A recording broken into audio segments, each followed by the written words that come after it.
ายในเดือนธันวา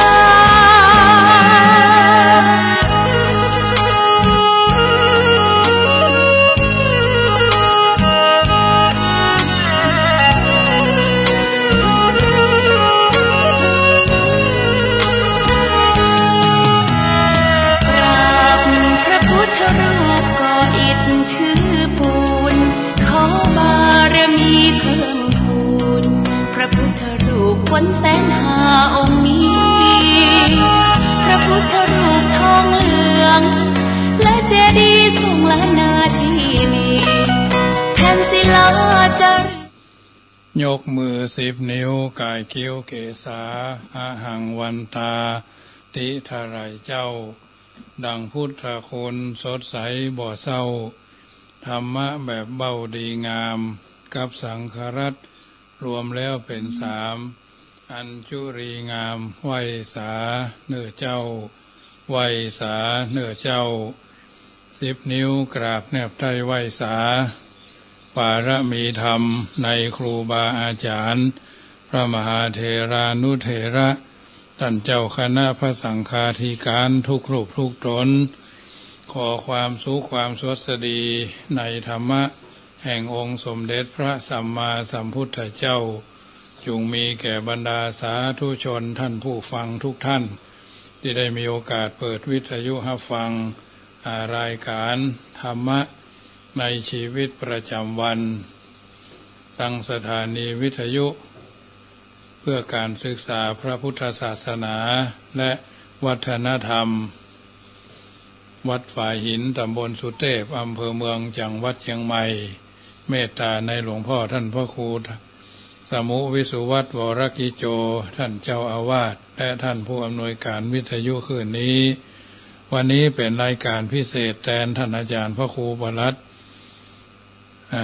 กิติพงศ์โสภโนกิติโสภโนวัดสันขยอมท่านติสศาสนคิดก็เลยได้จัดรายการแทนพระคุณท่านเป็นกรณีพิเศษกินข้าวน้ำจำข้าวไงเรียบร้อยวันนี้ก็อากาศก็เย็นภาคเจ้าทางอำเภอป่าซางธรรมาภาพอยู่วัดจังกำอำเภอป่าซางจังหวัดลำพูนจัดรายการแทนท่านพระครูประหลัดกิติพงศ์เนาะรายการธรรมะในชีวิตประจำวันถือว่าเป็นอาหารใจส่วนหนึ่งหลังจากที่เรา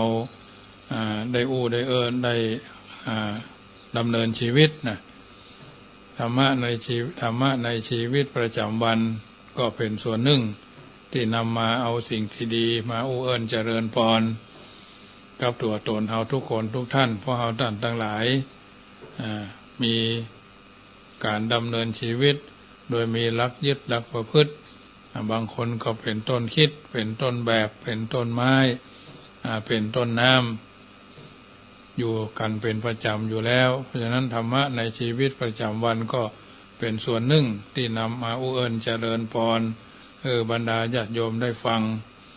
เพราะฉะนั้นการจัดรายการแทนกันนี้ก็ถือว่าเป็นเรื่องปกติอย่างน้อยๆก็บ่ให้มันขาดตอนบ่ให้มันขาดข้อบ่ให้มันขาดในการฟังกันเป็นระยะพี่น้องทางเชียงใหม่ส่วนมากก็เป็นอยู่ทางเชียงใหม่เนาะเพิ่นฟังรายการนี้ก็นำมาเจริญพรนำมาเป็นปฏิพรส่วนที่เป็นมังคละกับตัวกับตนเอาเป็นลำดับไปฉะนั้นน้ำธรรมคำสอน 84,000 พระธรรมขันธ์ธรรมาภาพก็จะรังสรรค์เลือกสรรเอาสิ่งที่มันเป็นอัตถสาระพาตอบแทนคุณเข้าน้ำครับบรรดาญาติโยมที่อยู่ท่าดาวฟังอยู่ทางบ้านฉะนั้นวันนี้เป็นวันอังคารที่10 เดือนมกราคมแห่งบักกี้วันน้องๆหนูๆเยาวชนก็จะถึงวันสำคัญของเขาก็คือวันเด็กแห่งชาติก็เป็นวันที่เราทุกคนก็ผ่านมาเหมือนกันหมดนะผู้ที่มีการงานมีหน้ามีตามีศักดิ์มีศีลมีบุญมีบารมีก็จุนเจือช่วยเหลือพี่ช่วยน้องน้องช่วยพี่ประคับประคองกันไปเราเคยมาจากโรงเรียนไหนมหาวิทยาลัยไหนวิทยาลัยไหนมาจากวัดไหนมาจากโรงเรียนที่ไหนเราก็ย่อมมีจิตใจสำนึกต่อสถานที่นั้นๆใหญ่หน้ากาบานเจริญก้าวหน้ามีการมีงานเป็นเจ้าเป็นหน้าก็จะได้ไปตอบบุญแทนคุณเข้าน้ำกับสถานที่นั้นๆ อันจะพึงทำได้เนาะทำได้เหมือนกันหมดแต่จะทำหรือไม่แค่นั้นเองฉะนั้นเราท่านทั้งหลายได้ดำเนินชีวิตมาถึงวันนี้ก็เป็นชีวิตที่มีคุณมีค่าในการที่จะเดินทางชีวิตไปถึงจุดประสงค์และเป้าหมายที่เขาวาดหวังไว้ทีนี้วันนี้ก็จะอู้เรื่องพุทธวิธีครองเรือนของรักครองเรือนคือเป็นปฏิพรกับบรรดาญาติโยมที่ฟังอยู่พระพุทธเจ้าได้ประทานคำสอนที่ส่งเสริมการพัฒนาสถาบันครอบครัวไว้ในโอกาสต่างๆแก่สาวกที่เป็นเจ้าบ้านถึงหมายถึงผู้ครองเรือนหรือคนมีครอบครัวนั่นแหละการครองรักครองเรือนที่ดีก็ถือว่าเป็นมงคลคือเหตุแห่งความสุขความเจริญของชีวิตคฤหัสถ์ส่วนความล้มเหลวในชีวิตการครองรักครองเรือนก็เป็นสาเหตุสำคัญของความทุกข์ระทมตรมตรอมดังที่พระพุทธเจ้าตรัสว่าทุรวาสาขราทุกขานะการที่ครองเรือนไม่ดีนำทุกข์มาให้ทุราวาสาขราทุกขาคนที่ครองเรือนไม่ดีนำทุกข์มาให้มีคำพังเพยไทยสอนใจในทำนองเดียวกันว่าแต่งงานพิษคิดจนตัวตายปลูกเรือนพิษคิดจนเรือนทลายนะแต่งงานพิษคิดจนตัวตายปลูกเรือนพิษคิดจนเรือนทลายนะการครองเรือนการครองรักนะเป็นเรือนมงคลประมวลคำสอนในทางพระพุทธศาสนาพระพุทธเจ้าได้ตรัสเกี่ยวกับการครองเรือนที่ดีเรียกว่าพุทธวิธีการครองรักครองเรือนซึ่งมีปรากฏอยู่ในพระสูตรต่างๆเช่นมงคลสูตรพุทธเจ้าตรัสสอนในเรื่องมงคลที่เกิดจากครองเรือนของรักไว้ดังนี้คือมาตาปิตุอุปถานังพุทธัสสะธารสะสังฆโหอานาคุราชกัมมันตาตัมมังคารมุตตมังแปลว่าการบำรุงพ่อแม่การสงเคราะห์บุตรภรรยาการทำงานบ่ฮือข้างนั่นเป็นมงคลอันสูงสุดพุทธพจน์นี้กล่าวถึงหน้าที่ที่พ่อบ้านแม่เรือนจะต้องปฏิบัติต่อคน3 รุ่นก็คือสามีภรรยาเป็นคนรุ่นกลางพ่อแม่ของพวกเขาเป็นคนรุ่นก่อนหน้าบุตรธิดาเป็นของพวกเขาเป็นคนรุ่นหลังคนถึง3 รุ่นจะอาศัยอยู่ในครอบครัวเดียวกันหรือไม่ก็ตามการที่พ่อบ้านแม่เรือนรับภาระในการสงเคราะห์ดูแลบุคคลเหล่านี้จัดว่าเป็นมงคลอันสูงสุดนะญาติโยมต้องถามว่าหน้าที่พ่อบ้านแม่เรือนต้องปฏิบัติต่อคน3 รุ่นพ่อของพ่อของพ่อผัวพ่อของแม่ผัวพ่อของแม่เมียพ่อของแม่แม่ของแม่เมียเป็นต้นนะส่วนภรรยาสามีนั้นเป็นคนรุ่นกลาง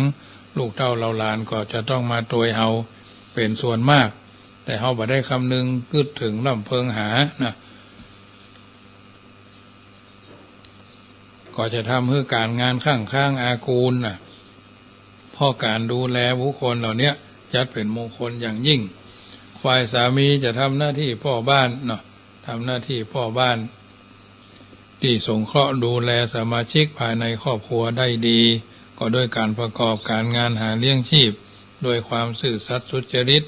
อย่างเต็มสติกำลังความสามารถซึ่งท่านเรียกว่าการงานไม่ค้างอนาคุราชกัมมันตาพ่อบ้านสู้อดทนทำงานนักนอกบ้านหาเลี้ยงครอบครัวก็ด้วยความฮักความผูกพันที่มีต่อภรรยาและบุตรธิดาพ่อเมียแม่เมียแล้วก็พ่อของตัวเองเนี่ยข้อนี้ชวนให้นึกถึงบทกลอนในนิราศท่านผู้รู้ได้กล่าวได้ประพันธ์เอาไว้บนหอกล่าวไว้ในนิราศเดือน11เนาะว่าอันเรื่องราวตัณหานิสาหัสถ้าใครตัดเสียได้ฉันให้ถองอุตสาหัสวิชาหาเงินทองก็เพราะของสิ่งเดียวนั้นมันเกี่ยวกวนนะอันเรื่องราวตัณหานิสาหัสถ้าใครตัดเสียได้ฉันให้ถองอุตสาหัสวิชาหาเงินทองก็เพราะของสิ่งเดียวมันเกี่ยวกวนการทำงานด้วยความซื่อสัตย์สุจริตเพื่อเลี้ยงดูภรรยาและบุตรธิดานอกจากจะเป็น มงคลสำหรับผู้ชายทั้งหลายแล้วยังเป็นกุศลธรรมกุศลกรรมอันดีงามที่ควรแก่การยกย่องสรรเสริญแถมตัวดังที่ท้าวสักกะเทวราชหรือพระอินทร์ได้กล่าวกับเทพบุตรชื่อมาตรีว่าคฤหัสถ์เหล่าใดเป็นผู้ทำบุญเป็นผู้มีศีลเป็นผู้เป็นอุบาสกอุบาสิกาเลี้ยงดูภรรยาโดยชอบธรรมเขานอบน้อมคฤหัสถ์เหล่านั้นนะอย่างใดก็ตามฝ่ายชายผู้เป็นสามีจะมีกำลังใจทำงานหาเลี้ยงดูภรรยาด้วยความสุจริตชอบธรรมก็ต่อเมื่อเขาได้หญิงที่เป็นคุณรัสตรีมาเป็นแม่สีเรือนนั่นก็คือครอบครัวที่ดีต้องได้ช่วยต้องได้ขาย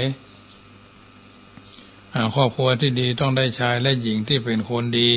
มีศีลมีธรรมมาเป็นพ่อบ้านแม่เรือนเนาะพ่อบ้านแม่เรือนในสังวาสสูตรสังวาสสูตรพระพุทธเจ้าทรงเปรียบเทียบพ่อชายที่เป็นคนดีมีศีลธรรมเหมือนเทพบุตรแม่หญิงที่เป็นคนดีมีศีลมีธรรมเปรียบเทียบเหมือนเทพธิดาและทรงเปรียบเทียบชายที่เป็นคนเลวไร้ศีลธรรมเหมือนพูดผีและหญิงที่เป็นคนเลวไร้ศีลและธรรมเหมือนปีศาจการจับคู่แต่งงานของชายหญิงเหล่านี้ทำให้ได้สามีภรรยา4 คู่ก็คือ1ชายพูดผีแต่งงานกับหญิงปีศาจแม่หญิงกับพ่อชายเป็นคนเลวไร้ศีลไร้ธรรมต่างฝ่ายก็ต่างชวนกันทำทุจริตผิดศีลผิดธรรมในที่สุดก็หันไปหายาเสพติดทรัพย์สินที่เป็นมรดกตกทอดมาจากพ่อจากแม่ถูกล้างผ่านหมดสมัยนี้เรียกว่าคู่ครองประเภทที่คู่ร้างคู่ผานเนาะเพราะต่างฝ่ายต่างทำทุกวิธีที่จะทำลายวิถีชีวิตครอบครัวให้พังพินาศนี่ประเภทที่1พ่อชายผีพูดแม่พ่อชายพูดผีแต่งงานกับแม่หญิงปีศาจคู่ที่2พ่อชายพูดผีแต่งงานกับแม่หญิงเทพธิดานะภรรยาเป็นคนมีศีลมีธรรมในขณะที่สามีอยู่ในศีลในธรรมสามีบ่มีความรับผิดชอบต่อครอบครัวเวลาสามีเมากลับบ้านทีไรเป็นอันต้องทุบตีภรรยาทุกทีทุกเตื้อทุกทีไปสมัยนี้เรียกว่าคู่ครองประเภทคู่เวรคู่กรรมเพราะต่างฝ่ายก็ต่างทนอยู่ทรมานกันจนกว่าจะหมดเวรหมดกรรมจากกันไปอันนี้คู่ที่2พ่อชายพูดผีแต่งงานกับแม่หญิงเทพธิดา คู่ที่3พ่อชายเทพบุตรแต่งงานกับแม่หญิงปีศาจสามีเป็นคนมีศีลมีธรรมหมั่นกินหมั่นทานในขณะที่ภรรยาบ่อยู่ในศีลในธรรมภรรยาถึงดื่มสุราเล่นการพนันเหี่ยวขึ้นเหี่ยวล่องเจ้าหาเย็นเฮลึกเสสว่างซ้ำไปตามลำดับนั่นน่ะทรัพย์สินที่สามีหามาได้ก็ล่อยหลอลดน้อยถอยลงไปเรื่อยๆเพราะบ่เพิ่มเติมเอากินใจจกกินจกใจจนพอเสี่ยงในที่สุดก็บ่มีอย่างที่จะเป็นทุนเป็นร้อนนะทรัพย์สินหามาได้ก็ถูกภรรยาผ่านไปหมดสามีพยายามทำบุญแต่บางทีก็ถูกภรรยาดึงไปทางบาปสมัยนี้เรียกว่าคู่บุญคู่บาปแถมฝ่ายหนึ่งพยายามทำบุญแถมฝ่ายหนึ่งคอยทำแต่จะทำบาปประการที่4คู่ที่4ชายเทพบุตรหญิงแต่งหญิงกันแต่งงานกับหญิงเทพธิดาเนาะผู้ชายเทพบุตรแต่งงานกับหญิงเทพธิดาต่างฝ่ายก็ต่างเป็นคนดีมีศีลธรรมเสมอเหมือนกันต่างคนก็ต่างส่งเสริมให้คู่ครองของตนเจริญก้าวหน้าซึ่งก็พาให้ครอบครัวเจริญรุ่งเรืองสมัยนี้เรียกว่าคู่ครองประเภทคู่สร้างคู่สมแต่เพราะต่างฝ่ายก็ต่างสนับสนุนส่งเสริมซึ่งกันและกันในการสร้างครอบครัวให้มีแต่มงคลคือความเจริญรุ่งเรืองเนาะคือความเจริญรุ่งเรืองสามีภรรยาประเภทคู่สร้างคู่สมนี้อาจเป็นคู่ที่เคยอยู่ร่วมกันแต่ชาติปางก่อนแล้วกลับมาอยู่ร่วมกันแถมในชาตินี้แถมท่านเรียกว่าบุพเพสันนิวาสซึ่งทั้งคู่เคยทำบุญร่วมชาติตักบาตรร่วมขันเก็บดอกไม้ร่วมต้น ดังสร้างกุศลร่วมกันดังโครงกรสอนใจว่าเก็บดอกไม้ร่วมต้นเดียวกันเคยตักบาตรร่วมขันก็ได้ทำบุญร่วมชีวันปางก่อนผลก่อให้เกิดดลให้ชาตินี้พบนิพพานนะเก็บดอกไม้ร่วมต้นเดียวกันเคยตักบาตรร่วมขันก็ได้ทำบุญร่วมชีวันปางก่อนผลก่อเกิดลงได้ชาตินี้พบผ่านการที่คนเราจะเป็นคู่สร้างคู่สมที่เกิดชาติไหนๆก็ได้พบผ่านกันตลอดไปก็เพราะเวลาที่แต่งงานอยู่กินเป็นภรรยาสามีต่างฝ่ายก็ต่างมีหลักธรรมของผู้สร้างคู่สมอยู่แล้วโดยจิตใจสำนึกก็คือสมะชีวิตสมะชีวิตธรรม5ประการก็คือ1สมะศรัทธามีศรัทธาเสมอกันหมายถึงเคารพนับถือเคารพนอบน้อมในสิ่งอันเป็นมงคลในลัทธิศาสนาเดียวกันบ่ได้ไปออกไปศาสนาอื่นหรือเกิงกลางห้างมะ50ขาควบน้ำเหมืองเนาะอันเนี้ยนิยมและลดจะนิยมไปในแนวทางเดียวกันหรือพอปรับเข้าหากันก็ได้ประการต่อมาเป็นประการที่2ท่านบอกว่าสมะศีลามีศีลเสมอกันหมายความว่าศีลสามัญญตาศีล5คู่กับศีล5ศีล8คู่กับศีล8ศีล227ก็คู่ศีล227ศีล311นี้ปัจจุบันบ่มีแล้วนะอันนี้เป็นต้นญาติโยมคือมีศรัทธามีศีลเสมอกันมีความประพฤติดีปฏิบัติชอบเสมอกันมีกิริยามารยาทและพื้นฐานการอบรมมาก็เหมือนกันประการที่3สมะจาคามีจาคะเสมอกันเป็นคนมีน้ำใจใส่อบอ้อมอารีรู้ต่อทั้งต่อครูของแผ่นดินและบ่ได้กึดเอารัดเอาเปรียบกู้ของคนกู้ของตนต่างฝ่ายก็ต่างช่วยเหลือเชื้อจุนอุดหนุนเอื้ออาทรตระกูลญาติมิตรของกันและกันจักจวนกันไปบริจาคเทศกาลต่างๆมาช่วยน้องกันหนาวห่มผ้าให้น้องบนดอยอย่างก็ว่าไปอันนั้นโครงการเนาะมีมากันบริจาคทรัพย์เสื้อผ้าอาภรณ์มือสองหรือซักสีชวีวันแล้วหมกมั่งบ้านบางบ้านลูกบ่าวตายอุบัติเหตุแม่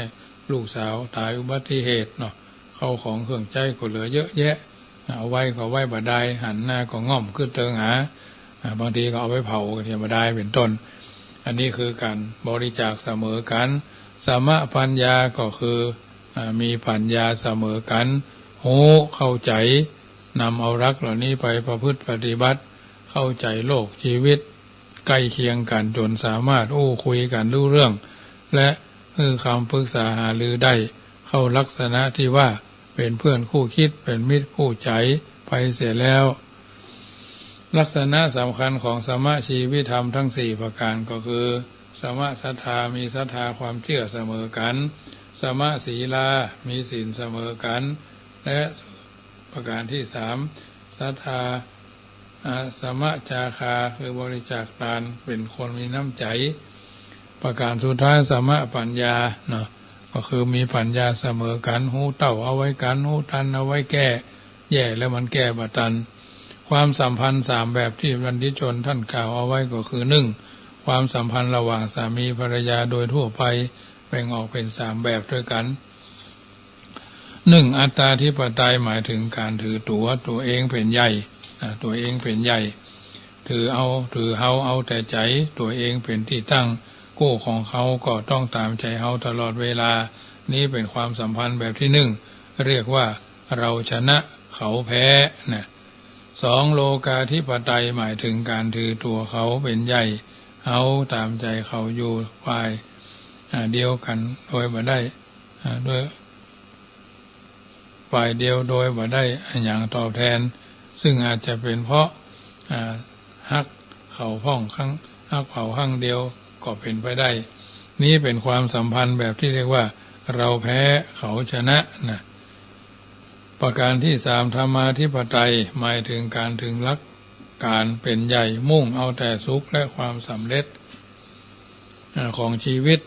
การแต่งงานเป็นที่ตั้งบางเตื้อบางทีบางครั้งบางโอกาสเฮาเป็นฝ่ายขอยอมเขาบางครั้งเขาก็เป็นฝ่ายยอมเฮาแบบถ้อยทีถ้อยอาศัยมีไผเป็นฝ่ายได้เปรียบเสียเปรียบเพียงฝ่ายเดียวล้างพัดกันได้พัดต่างพัดกันได้ชมกันเสียเพื่อคือส่วนรวมเพื่อคือส่วนรวมที่คือชีวิตแต่งงานอยู่รอดเป็นที่สัมพันธ์กัลยาณมิตรเสียพ้องเรียกว่าเราชนะเขาก็ชนะความสัมพันธ์ของชีวิตคู่ที่หนึ่งคู่แบบที่หนึ่งเฮาชนะเขากันและแบบที่สองก็คือเฮากันแต่เขาชนะเป็นความสัมพันธ์ที่อยู่พื้นฐานบนพื้นฐานของความเสมอภาคเหมือนอาคารที่เอียงไปด้านใดด้านหนึ่งจึงเสี่ยงที่จะโค่นลงมาเมื่อใดก็ได้ครอบครัวที่มีความสัมพันธ์แบบนี้อาจจะลงเอยด้วยการแยกทางกันในการไปโดยเร็วพันชนิดนี้เร็วพันชนิดนี้หมอเพราะว่าชนิดนี้หม้อเข้าบตันดำเนาะทั้งนี้ก็เพราะว่าฝ่ายที่เคยยอมกันก็เป็นฝ่ายแข็งข้อออกกฎเกิดเป็นความสัมพันธ์แบบที่สี่ก็คืออนาธิปไตยเนาะมีไผใหญ่กว่าไผเพราะเป็นสงครามในครอบครัวที่ยังลบไม่ชนะเด็ดขาดหากภรรยากลายเป็นผู้กัดตลอดกาลนี่ก็เป็นความสัมพันธ์แบบเขาแพ้เขาแพ้นะชีวิตคนเฮาก็ต่างคนต่างมีงานเป็นต้นคิดเป็นต้นแบบสร้างสรรค์พัฒนามักจะลงเอยด้วยการหย่าร้างบางคู่มักจะแยกกันไปแล้วก็ยังเตยไปกัดมาปล่อยแถมทำลายเหียดังกรณีต่อไปนี้ว่าที่ประเทศฝรั่งศาลตัดสินให้สามีภรรยาคู่หนึ่งอย่าขาดจากกันและขายสมบัติเป็นสินสอดสมรสและแบ่งเงินที่ได้จากการขายกันคนละครึ่งต่อมาฝ่ายหญิงได้ร้องเรียนต่อศาลว่าฝ่ายชายขายทรัพย์สินส่วนใหญ่ด้วยราคาถูกอย่างบ่น่าเชื่อแก่คนแปลกหน้าหลายคนเช่นสิ่งของราคา 1,000 เหรียญเขาขายเพียง100 เหรียญมีการขยายอย่างนี้ไปหลายประการเมื่อศาลตัดสินว่าฝ่ายเรียกผู้ผัวเรียกตัวฝ่ายมาซักถามว่าทำไมถึงทำอย่างอี้เขาตอบว่าเหตุที่เขาขายสิ่งของราคา 1,000 บาท 1,000 เหรียญน่ะราคาเพียง100 เหรียญเขาก็เพราะว่าต้องการอดีตภรรยาได้ส่วนแบ่งไปได้เพียง50 เหรียญเฮารู้สึกสะใจที่ทำอย่างนี้ได้โดยบ่ได้นึกถึงแม้แต่น้อยว่าโดยเขาทำอย่างนี้ส่วนก็คือต้องพ่ายแพ้ต้องทนลอยล่นตามคู่กรณีมักจะนิยมว่าถ้าเฮาบ่ได้เขาก็จะบ่ได้เหมือนกันเนี่ยเป็นต้นเนาะความสัมพันธ์จะถนอมรักษาชีวิตแต่งงานให้ยืนยาวได้ต้องเป็นธรรมาธิปไตยเนาะรู้เหตุรู้ผลรู้กลไกรู้เท่าเอาไว้กันรู้ทันเอาไว้แก้เป็นต้นนะความสัมพันธ์ที่ถนอมรักษาชีวิตการแต่งงานให้ยืนยาวต้องเป็นแบบธรรมาธิปไตยคือสามีภรรยายอมลดลาวาสอกแก่กันได้การพ่อหันแก่ความสำเร็จของชีวิตการแต่งงานเป็นที่ตั้งโดยถือว่าเป็นการแต่งงานคนถือว่าเป็นการแต่งงานแต่งจิตแต่งใจพัฒนาปัจเจกจิตเอาจากกะเกณฑ์ให้คนอื่นคิดเหมือนเฮาตลอดเวลาคงเป็นไปไม่ได้เพราะฉะนั้นถือว่าความแตกต่างทางความคิดต้องมีพ้องแต่เป็นความคิดแตกต่างที่บ่แตกแยกแตกต่างแต่ไม่แตกแยกอันนี้ญาติโยมท่านเข้าใจเนาะ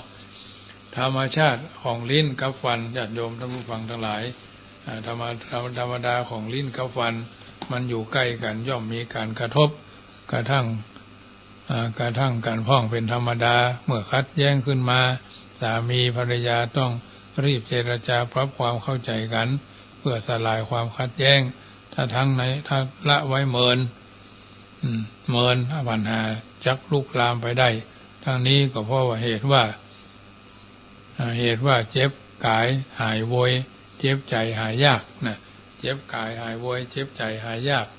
การเจรจาปรับความเข้าใจระหว่างสามีภรรยานั้นต้องยึดหลักที่ว่ารักยาวฮือบันฮักสั้นฮือต่อเนาะฮักสั้นฮือเบารักยาวฮือฮักยาวฮือบันฮักสั้นฮือต่อหมายความว่าเมื่อจะฮักอยู่นะเมื่อจะฮักจะอยู่กินด้วยกันกับไผ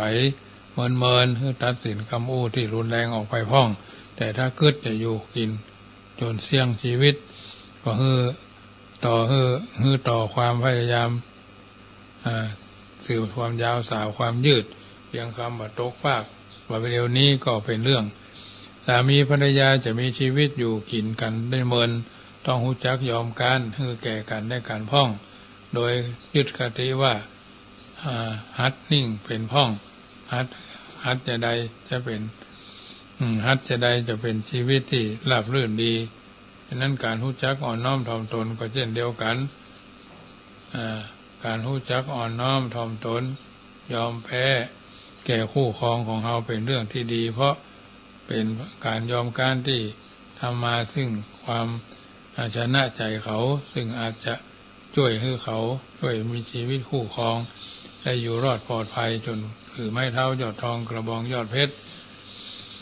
สุภาษิตนี้บัดได้หมายความว่าถ้าไผ่ทำตัวเป็นพระก็ต้องการตลอดเวลาแม้หมายความว่าเขายอมแพ้แก่ไผ่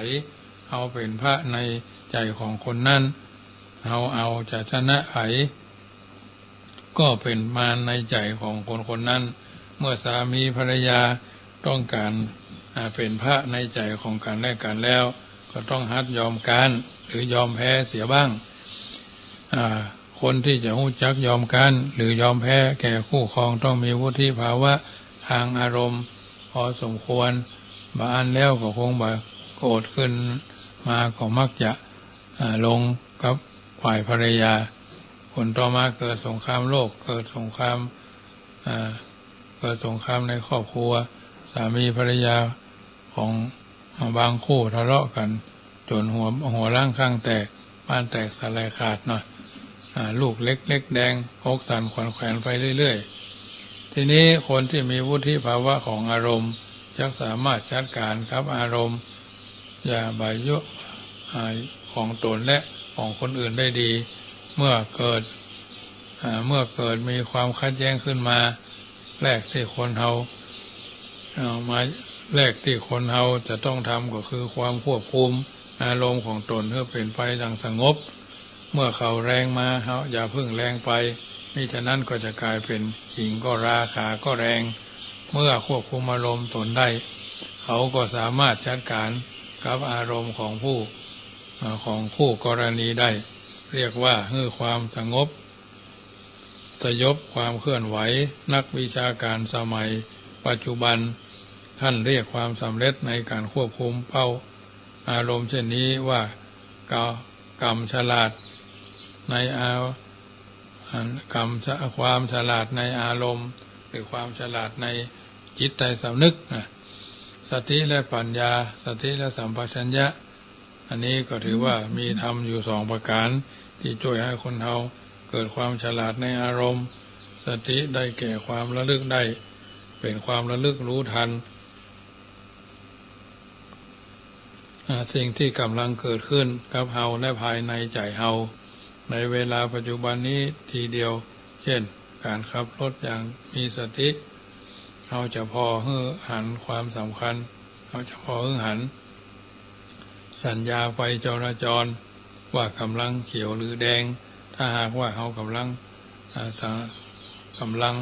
สนทนากันอยู่ที่สัญญาณไฟที่ใดที่หนึ่งว่ากันแล้วก็ข้ามถนนไปหรือว่าถ้ากำลังสนทนากับผู้ครองของตนก่อนก็ต้อง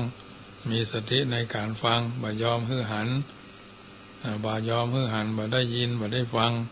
ใจบ่ลอยไปที่อื่นนี่เป็นสติในการควบคุมว่าเราจะระลึกชาตินึกถึงบุญบารมีของเราที่ได้สร้างมาได้หรือไม่สติอันยังหมายถึง เอาการระลึกถึงหูตันครับสิ่งที่กำลังเกิดขึ้นในภายในใจของเราเวลาใกล้แจ้งใกล้รุ่งอาการกำหนดหูทันชี้ใจของตัวใจบังเกิดขึ้นในเวลาปัจจุบันก็คือการกำหนดหูทันจิตทันใจของเฮาว่าตอนนี้เฮากำลังสู้แรงวางอย่างอยู่หรือว่ากำลังรู้สึกอย่างอยู่ถ้าจิตใจกำลังเศร้าก็รู้ทันว่ากำลังเศร้าเสียใจถ้าใจกำลังโกรธก็รู้ทันกันว่าเฮากำลังโกรธบางคนกำหนดไปทั่วเกี่ยวกับการกระทำบำเพ็ญบุญบารมีไปนี้เพราะฉะนั้นกำหนดคือโกรธในใจมักโกรธก็รู้ทันว่าเขากำลังโกรธบางครั้งกำหนดว่าเกลียดก็ถือว่าเป็นสิ่งที่เกลียดเป็นต้นอันนี้เป็นส่วนที่นำมาเป็นบรรทัดฐานแห่งบรรดาญาติโยมเนาะบ่เท่าแต่นั้นเพิ่นมีคำกรสอนใจเอาไว้ว่าถึงยามโกรธโปรดส่องมองกระจกวิตกเต้นเมื่อเห็นว่าดูวิตกออกดูวิตกเต้นเมื่อเห็นหน้าช่างปั้นยากปากจมูกและหูตายังยักษาราศีไม่มีเลยเนาะถึงยามโกรธโปรดส่องมองกระจกดูวิตกอกเต้นเมื่อเห็นหน้าช่างปั้นยากปากจมูกและหูตายังรักษาราศีไม่มีเนี่ยสติมันมาคู่กับสัมปชัญญะเพื่อน้องว่าทำความรู้ชัดว่าเราควรพิจารณาว่าควรจะทำอะไรหนึ่งในตอนนี้ก็ควรพิจารณาสิ่งเหล่านี้สัมปชัญญะทำหน้าที่ช่วยให้เกิดไฟจราจรที่กำลังเป็นสีเขียวสัมปชัญญะจะช่วยให้เราเดินทางตัดสินใจว่าควรครับรถผ่านสี่แยกนี้หรือไม่เนาะโดยนัยยะนี้สัมปชัญญะก็คือปัญญานั่นเองปัญญาคือความรอบรู้โดยทั่วไปเมื่อเราดึงเอาปัญญาใช้ตัดสินสถานการณ์เฉพาะหน้าเอาห้องกันว่าสัมปชัญญะคนทั่วไปจึงมักนิยมในคำผู้ลดสติปัญญาแทนคำว่าสติปัญญาดังคำที่กล่าวว่าสติมาปัญญาเกิดสติเตลิดก็เกิดปัญหาในการใช้ชีวิตคู่นั่นภรรยาต้องเจริญสติตลอดเวลาอดีตช่วยให้เราเกิดมาพบกับความเฉลียวฉลาดในอารมณ์บ่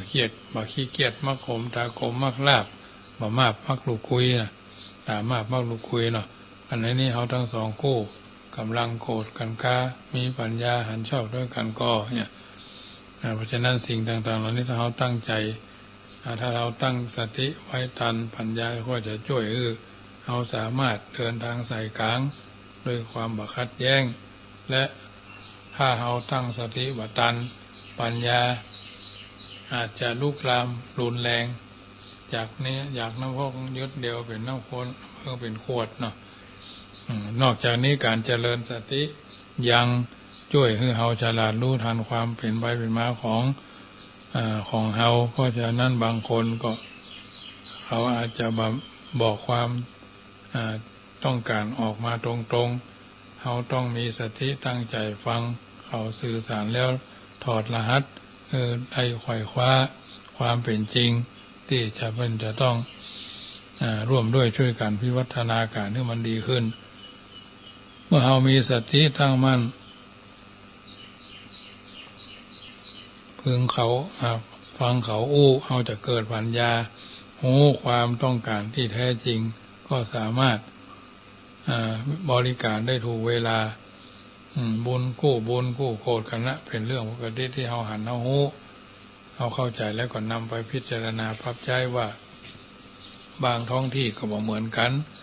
ในอัตถกถามงคลสูตรในอัตถกถา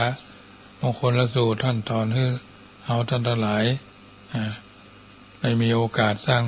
งสมทานศีลภาวนาไปตามลำดับ วันสำคัญของชาติประเทศก็บรรละบ่เลยวันสำคัญของพระบรมวงศานุวงศ์เอาก็บรรละบ่เลยอันนี้ถือว่ามีสังฆะวัตถุสี่เพราะทานคือการปิยวาจาทานปิยวาจาอัตถจริยาและสมานัตตาวางตนเสมอต้นเสมอปลาย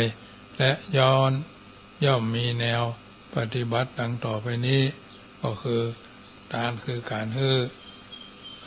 ปิยวาจาการอู้จาไพเราะซ้อเนาะโสดเนาะแล้วก็ทำตนเป็นต้นคิดต้นแบบมาเสมอมาถ้าไม่มีการให้อภัยผิดถ้าไม่คิดที่จะลืมซึ่งความหลังจะหาสามัคคียากลำบากจังเราพลาดพลั้งย่อมมีทุกตัวตนอันอ้อยตาลหวานลิ้นแล้วสิ้นซากแต่ลมปากหวานหูไม่รู้หายถ้าถึงเจ็บอื่นหมื่นแสนแทนจะแคลนคลายเจ็บจนตายนั่นเพราะเหน็บให้เจ็บจริงเป็นอัตถจริยาข้อสุดท้ายก็คือทำตนให้เป็นที่ไหวที่สาที่สักการะบูชาที่แนบใต้ไหวสาของบัณฑิตชนและผู้รู้ทั้งหลายภาคบ่ายก็ดีภาคเจ้าก็ดีภาคค่ำก็ดีรายการแต่ละรายการก็ตั้งใจฟังกันเนอะวันนี้เป็นรายการแทนท่านพระครูประหลัดกิติพงศ์วัดสันขยอมอาตมาภาพก็เกือบจะลืมเนาะทีนี้หลังวันนี้ก็คงจะออกรายการก่อนเวลาเพราะญาติโยมจะมาทำพิธีสืบชะตาที่วัดนี่นะ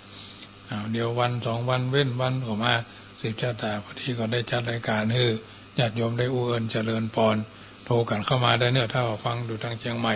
สัญญาณเป็นจะได้พ่องเนาะ06154765390615476539ลองเช็ครายการเมื่อวันพอเราจะได้ฟังกันก็จะบางคนเพิ่งก็ไม่ได้ฟังเพิ่นอาจจะมีงานเป็นเวลางานเนาะมีโอกาสก็โทรกันมาเนอะ0615476539มาได้โทรก็บ่เป็นยังก็เดี๋ยวบ่าย2 โมงก็ฟังกันที่ขึ้น96นำกำเนาะวันนี้ขอนำรายการออกก่อนเวลา15 นาทีเนาะเพื่อจะได้ไปปฏิบัติศาสนกิจทั้งนี้ทั้งนั้นก็อ้างอิงเอาคุณพระแก้วเจ้าทั้ง3ประการคือพระพุทธรัตนะพระธรรมรัตนะพระสังฆรัตนะอานิสงส์ผลกตัญญูต่อพ่อต่อแม่ต่อครูบาอาจารย์ก็จะได้สำเร็จดังเจโตปณิธานในการทุกเมื่อนั่นจุงจักมีรัตนัตยานุภาเวนะรัตนัตยเตชะสาพุทโธบังซ้ายธัมโมบังขวาสังโฆบังกายาอรหังบังเขสาอรหังพุทโธนะโมพุทธายะอายุวันโนสุขังปะลังปะกันใหม่ขึ้น96บ่าย2 ถึงบ่าย3เนออายุวันโนสุขังปะลัง